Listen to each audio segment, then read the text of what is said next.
ताज्या बातम्यांसाठी महान करेला सबस्क्राइब करा आणि बेल आयकॉनला क्लिक करा। गौरवाड व कवटेकुलंद शाळा परिसरात तंबाखूजन्य पदार्थांची बेकायदेशीर विक्री।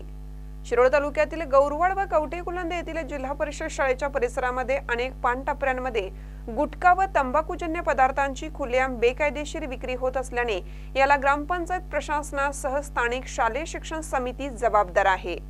महाराष्ट्र शासनाने प्रत्येक शाळेच्या परिसरामध्ये तंबाखूजन्य पदार्थ विक्री करण्यास बंदी घातली आहे।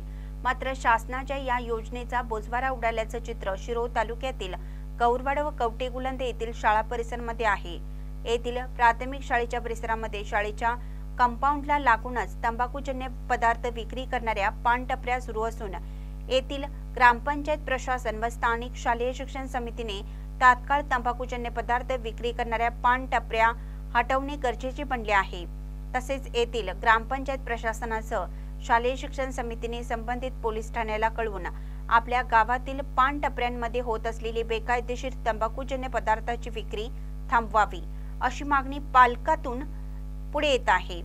महानकरे न्यूजसाठी इजाज खान पठाण, कुरुंदवाड।